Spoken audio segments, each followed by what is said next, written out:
So welcome back to our channel couple by nature. कैसे हैं आप सब? तो आज है हमारा day 3 at Jaipur, that is last day in Jaipur. देखते हैं हम वापसी में हमने सोचा है कुछ एक्सप्लोर करेंगे। लेट्स सी क्या क्या एक्सप्लोर कर पाते हैं हम। और जाते जाते हमने कहा एक बार प्रॉपर्टी का टॉप व्यू भी देख ले। टॉप व्यू भी बहुत अच्छा पूल है यहाँ पे। हम सुबह आए थे तो पानी बहुत ठंडा था, हम जा नहीं पाए। अब मौसम अच्छा है तो बट हमारा चेकआउट टाइम हो गया, तो नेक्स्ट टाइम ट्राई करेंगे। अर्श का बड़ा मन था जाने का, इसको नेक्स्ट टाइम लेके जाएंगे। हाँ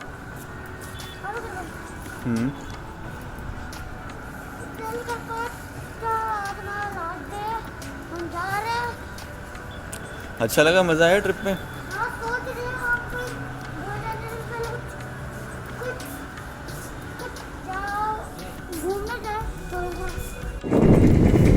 आगे आप देख सकते हो अरावली हिल्स, पूरा हिली एरिया है। मेन जयपुर सिटी से लगभग 10 किलोमीटर पहले है ये।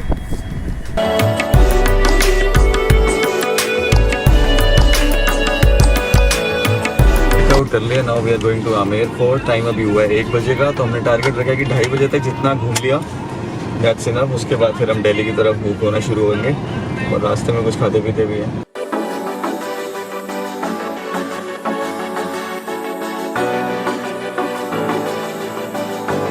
मुस्कुराइए, अब मास्क में ब्लॉग में हम दोनों टिकट लेके आते हैं। चलिए। कैमरे का कोई शुल्क तो नहीं? कैमरा अलाउड है? कोई टेंशन नहीं है मेरे साथ। बढ़िया।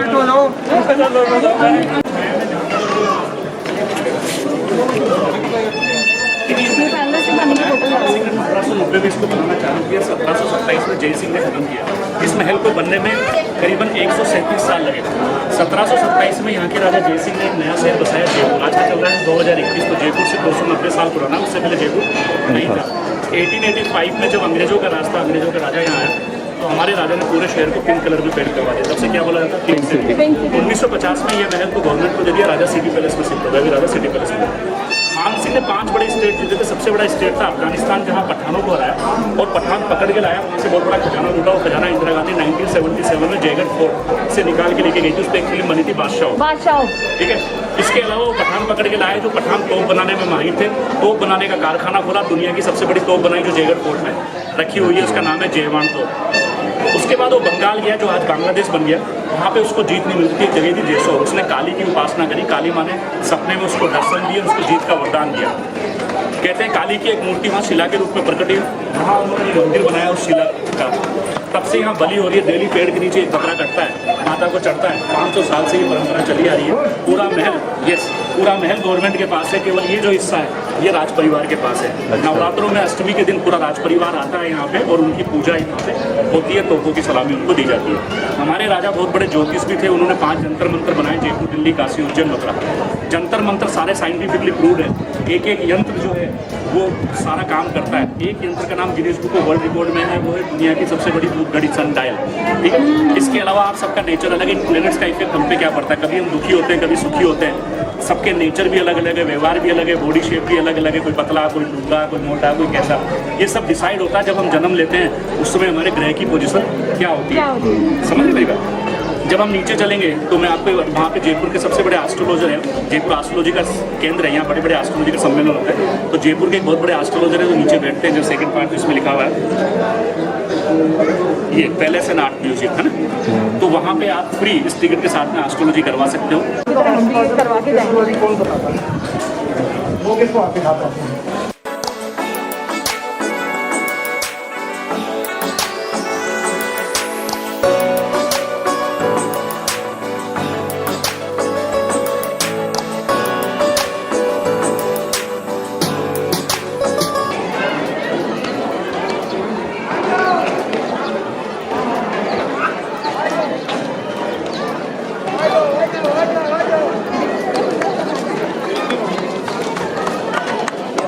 देखिए, हाँ बोलिए। जो राजघराना का नाम क्या है? राजघराने का नाम क्या है? ये सिटी पैलेस है, राजघराना कहलाता है कुशवाहा वंश। कुशवाहा वंश। क्योंकि ये भगवान राम के वंशज है। अभी राम कहते आ जाओ, आपको धूप लग रही है। भगवान राम के 2 बेटे थे, लव और कुश, उसमें कुश की संतानें हैं, इसलिए इस वंश को कुशवाहा या गछावा वंश बोला जाता है। और राम मंदिर केस में इनका बहुत बड़ा हाथ है राम मंदिर बनने में, क्योंकि जब सबने पूछा था राम को किसने देखा 7000 साल पहले, कॉमिक्स के पास रहे भैया ये सबूत भी है, तो इनके पास वंशावली है। राम के जितने भी बेटे बेटी बेटी आज तक हुए वो उन्होंने कोर्ट में प्रस्तुत करके कोर्ट में। ठीक है, अब इस महल में 3 बड़े हिस्से हैं, देख के करके देखेंगे। ये पहला हिस्सा है, इसको बोला जाता है दीवाने आम, जहाँ राजा आम से दरबार लगाते थे। राजा साहब वहाँ बैठते थे, जनता यहाँ इकट्ठी होती थी और रानी ऊपर बैठ के देखती थी। ठीक है, जाली की वजह से चेहरा नहीं दिखता था उनका। ये गेट दुनिया भर में मशहूर है। इस गेट का नाम है गणेश पोल और ये मशहूर इस खूबसूरती के लिए है। ये खूबसूरती इस पेंटिंग की वजह से है और ये पेंटिंग है 400 साल पुरानी।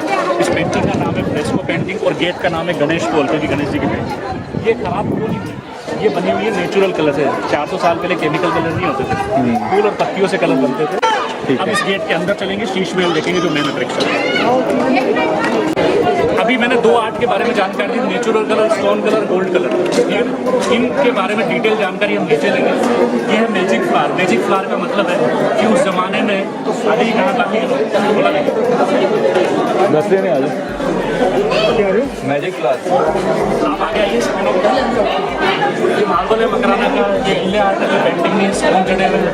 जब इनको गौर से देखेंगे फुल पिच्चू बन गया, स्कॉर्पियो यहाँ से देखेंगे नेम बन गया, यहाँ से देखेंगे पेयर ऑफ कोबरा, यहाँ से देखेंगे fish tail, elephant trunk, lion tail, elephant ears, honey bee, butterfly, combo deer, banana leaves, कई तरह के फीचर्स आपको दिखाई देंगे।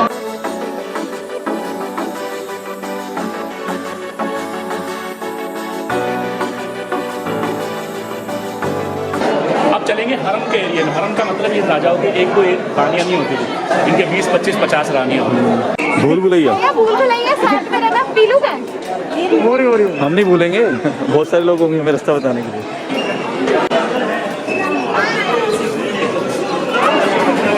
This is alcohol test. केड़ी गाड़ी तो ज़्यादा पीती है भूल भुलैया उधर रास्ते बड़े दाल और चावल से बनी दीवारें।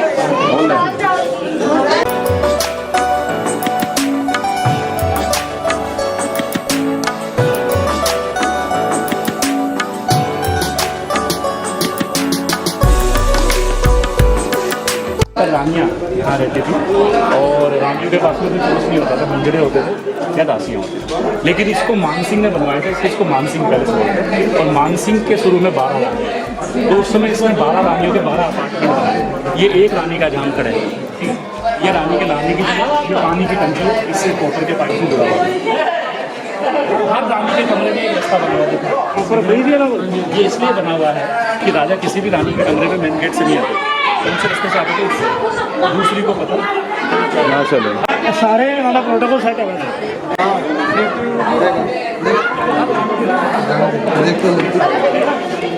ऊपर से 3 इधर है, 3 इस तरफ है, 3 सामने, 3 इधर है। कितना हो गया?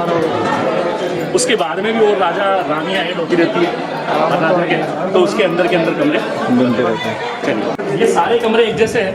अच्छा, बराबर साइज के ये कमरे होते हैं। रानी के कमरे में तुलसी का पौधा तुलसी बहुत काम है। अच्छा, ठीक है, पूजा करने के लिए। और ये अंदर के कमरे सर्दियों में काम में आता है और ये बाहर का जो एरिया है वो गर्मियों में काम में आता है। बेडरूम है, समझ लो सर्दियों वास्ते, गर्मियों वास्ते बाहर ही सीधे अंदर से। बहुत मजे हमारी फैमिली आई थी, मैं घुमाया था। इसको जानते हैं सरबजीत को, ठीक है ना? वो सरबजीत पूरी फैमिली थी उनकी, उनके 12-15 बजे की बड़े मजे की। उनके नीचे भी गए थे, नीचे भी उन्होंने ये सुरंग है जो जयगढ़ वाले वहाँ तक जाती है, फोर्थ तक जाती है। और ये वो वाले पत्थर है इसमें 14 मैंने खाना बनाया था। ओ कढ़ाई पनीर कैसी लगी? कढ़ाई पनीर हाँ, बहुत अच्छा था। पानी का घड़ा, और ये कह रहे हैं कि इसको वो लोग उल्टा करते थे, फटते थे और इसके अंदर जो पानी होता था वो फ्रिज की तरह ठंडा नहीं होता।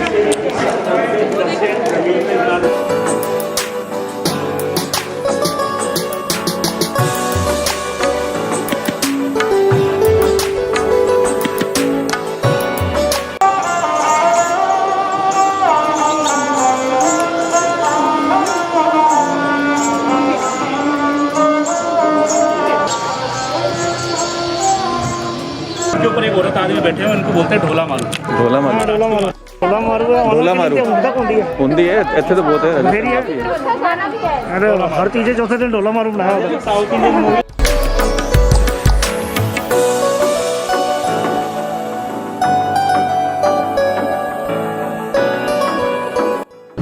हमारे आगे एक एम्बुलेंस निकल रही है, हम लोगों ने उसको रास्ता दे दिया और एकदम से पीछे से स्पीड करती हुई एक दिल्ली वाली गाड़ी पीछे लग गई उसके। और मैं यही देख रही हूँ कि दिल्ली की गाड़ियाँ तो ऐसे उस एम्बुलेंस के साथ लग रही है ना कि जैसे कि भैया वो एम्बुलेंस ही इनको दिल्ली तक पहुँचा देगी। मैं सिर्फ इतना बोलूँगी, बी सेंसिबल इनफ। ये ना हो कि उसके पीछे जाने के चक्कर में कि आपको रास्ता मिल जाएगा, आप उस एम्बुलेंस में ना पहुँच जाना। थोड़ा सेंसिबल होके चला करे रोड पे। हम किस गली जा रहे हैं, हम किस दिल्ली जा रहे, गली में जा रहे हैं। ओहो, अरे हाँ बिल्कुल ठीक कहा इसने। So we are back on the highway और इस वक्त हो रहे हैं शाम के 5:45। थोड़ा सा बाहर का व्यू दिखाऊंगी क्योंकि इसके बाद सनसेट हो जाएगा और आपको बाहर कुछ भी दिखाई नहीं देगा हाईवे पे। जब हम आ रहे थे निमराना के पास दिल्ली जाने के लिए दूसरी साइड पे काफ़ी बड़ा जाम सा था फार्मर प्रोटेस्ट के लिए। तो वी आर होपफुल कि आज वो जाम ना मिले, तो देखते हैं। Fingers are crossed. अब हम रुके हैं होटल हाईवे एक्सप्रेस पे हम लोग रुके हैं खाना खाने के लिए। मैं आपको दिखा दूँ पराठे का साइज़, खाना बहुत स्वाद है यहाँ का। Thank you. ये है पराठे का साइज़। सबसे बड़ा बर्गर ये है। यार डन, स्नैक्स हो गए हैं। इसको इवनिंग स्नैक्स बोलो या लंच बोलो, दोनों मिक्स कर दिए। अब चलते हैं दिल्ली, घर पहुंचते हैं। टाइम अभी हुआ है 6:15, तो मेरे ख्याल से 2.5 घंटे और 9 बजे के आसपास हम पहुंच जाएंगे। काफ़ी लंबा जाम है ये and that is due to farmer protest, है ना। हमें यही लग रहा है कि this one is due to farmer protest. और एक सर्विस लेन जा रही है, तो जो लोग भी जयपुर आने के लिए सोच रहे हैं, they are planning to come, तो थोड़ा सा इस कंजेशन को ध्यान रखते हुए आइए। बिकॉज ये जो सर्विस लेन है वो भी कहीं ना कहीं कंजस्टेड हो रही है, तो people are taking some wedge out of it and we are also going there. So मैं बीच बीच में कैप्चर करती रहूंगी। देखते हैं, वो किसी गांव के बीच में से निकल रहे हैं। और अपनी गाड़ी की टंकी फुल करना, हमने फुल करी थी। ये देखो ना, they are going from some lanes, अलग से लोग फॉलो कर रहे हैं। अब अपनी अब यहाँ से मैं जीपीएस ऑन करूंगी बिकॉज मैं देख रही हूँ काफी लोग ऐसे हैं जो कि बीच बीच में से कुछ कट्स बन रहे हैं और वहाँ से निकल रहे हैं। हमने अभी एक किसी से पूछा है तो उन्होंने हमें बोला है कि यहाँ पे 2-2.5 घंटे तो आम है। हमको ये मुसीबत हो गई थी, पेट्रोल हो गया बंद, पेट्रोल हो रहा है खत्म होने वाला है। तो अभी गगन ने बाहर निकल के देखा था जाम का क्या सिचुएशन है। हाँ जी बताओ। जहाँ तक नजर जा रही जाम ही नजर आ रही है। कहा था पहले कि हम एक लेन दूसरी देख रहे हैं, वहाँ पे बहुत कार जा रही, तो गगन ने एक बहुत अच्छी बात बोली थी। हमने गगन वो लेन क्यों नहीं ली? सुनसान से थी, अंधेरा था, तो पता नहीं चल रहा था कहाँ पे जाएगा रास्ता। इस वक्त हो रहे हैं सुबह के 3:45 और हम लोग अभी गुड़गांव पहुँचे हैं और बहुत थक चुके हैं। हम लोग बहुत लंबे ट्रैफिक जैम में फंस गए थे। एयरपोर्ट वाले तो हम थोड़ी देर में पहुंच जाएंगे। हम आ गए घर वापस, दिल्ली वापस। घर आके भी अच्छा लग रहा है क्योंकि बहुत थक गए थे वापसी में, क्योंकि हम दिल्ली से जब जयपुर गए थे 6 घंटे में पहुंच गए थे। जब हम जा रहे थे हमने देखा था बिल्कुल रोड स्मूथ है और दूसरी की साइड थोड़ा सा हमें लग रहा था कि फार्मर प्रोटेस्ट का जाम है, तो हमने वो टेक इन माइंड किया था कि मे भी हमें 1-1.5 घंटा फार्मर प्रोटेस्ट में लग जाएगा। और वो थोड़ा था, पर वो थोड़ा नहीं था, बहुत ज्यादा था, क्योंकि हमें वापस आने में लगे लगभग 12.5 घंटे। 12.5 घंटे ज्यादा ही लगते हैं। 12.5 घंटे लग गए थे। हम सुबह पहुंचे थे 4 बजे और लगभग 6-6.5 घंटे हम बिल्कुल जाम में फंसे रहे थे। मतलब 6-6.5 घंटे में हमने 5 किलोमीटर ही कवर किया होगा। और वो एरिया था निमराना जैसा, जब आप निमराना क्रॉस करते हो और हरियाणा बॉर्डर के पास पहुंचते हो, शाहपुर है वो एरिया का नाम, जो कुछ ऐसे ही है। राजस्थान हरियाणा बॉर्डर है। वहाँ पे पूरा चौक था, मेन हाईवे उन्होंने पूरा ब्लॉक किया हुआ है। और आपको एक लेफ्ट में एक सड़क मुड़ती है जो गांव के अंदर से रिवाड़ी से झज्जर से लेके जाती है। वहां से आप जाते हो, देन आप दोबारा NH8 पे आते हो, तो वो पूरा स्ट्रेच जाम है। पूरा बॉटल नेक बना हुआ है। एक्चुअली क्या पीछे से तो हाईवे 6 लेन आ रहा है, ट्रक्स भी चल रहे हैं, बट वहाँ पे आके क्या उन्होंने मेन हाईवे बंद कर दिया। बस एक छोटी सी आपको लेन दी हुई है, वहाँ से आप लेफ्ट होके गाँव के अंदर से निकल जाओ। तो वहाँ पे हमारी हालत काफी खराब हो गई थी।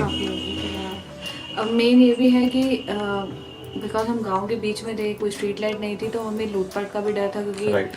हरियाणा में झज्जर एरिया थोड़ा सा इस तरह का माना गया है। सुनसान सा एरिया था, सुनसान सा इतना एरिया डेवलप है। भी नहीं था, हाँ। मतलब गांव में ज्यादा डेवलप होगा नहीं, रोड कंडीशंस भी अच्छी नहीं थी, तो हाँ।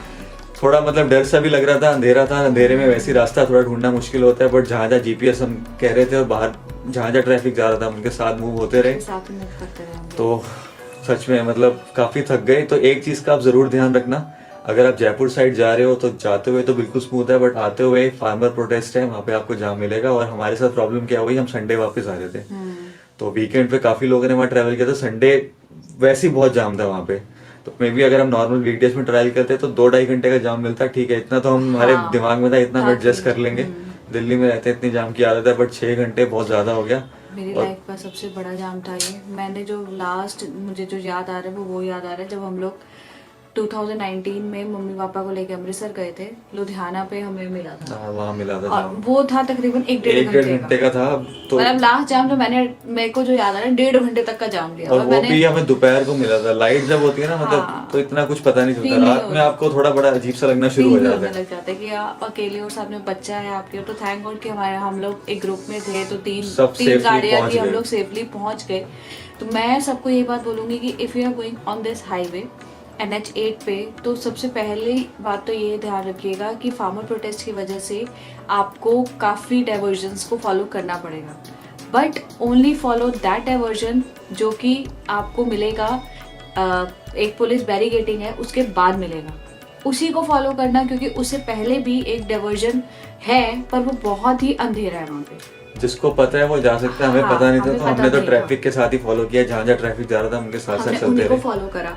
और सेकेंडली इस हाईवे के ऊपर जो मुझे सेकंड थिंग जो इस हाईवे में बहुत ज़्यादा फील हुई, बिकॉज मैंने हमेशा सिर्फ NH1 पे ही ट्रैवल करा है, दैट इज़ पंजाब वाला GT GT रोड वाला, मैंने उस पर बहुत ट्रैवल करा है, तो मुझे उसी की आदत थी। तो मुझे लगा कि यहाँ पर भी हमें लाइन में काफ़ी ढाबे मिल जाएंगे खाने के लिए, इस हाईवे पे इतने ढाबे नहीं है। हीटिंग ऑप्शंस काफी कम है, पेट्रोल कम पंप्स है। भी काफी कम है, पेट्रोल और पंप्स लकीली जाम में फंसने से पहले हमने उसके लगभग आधा घंटा पहले हमने थोड़ा अच्छा सा पराठे वगैरह खा लिए थे, तो सच में मतलब वो 6-7 घंटे निकल गया, अदरवाइज तो भूख के कारण भी बहुत प्रॉब्लम होती। पैक करा के चले साथ में, बिकॉज वो जाम का आपको नहीं पता वो कितना लंबा हो सकता है। और कोशिश करो वीकेंड पे ट्रैवल अवॉइड करो, मतलब हाँ। संडे को काफी ट्रैफिक होता है वहाँ, सैटरडे संडे थोड़ा सा अगर अवॉइड हो सकता है। बाकी ठीक है, ट्रिप अच्छी थी, काफी लर्निंग एक्सपीरियंस हुई, ये भी एक लर्निंग एक्सपीरियंस था, we enjoyed a lot.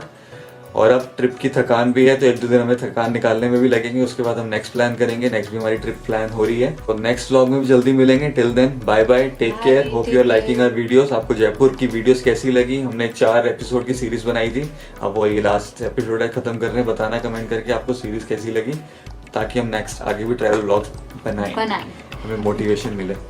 Yes. चलो bye bye, take care, good night.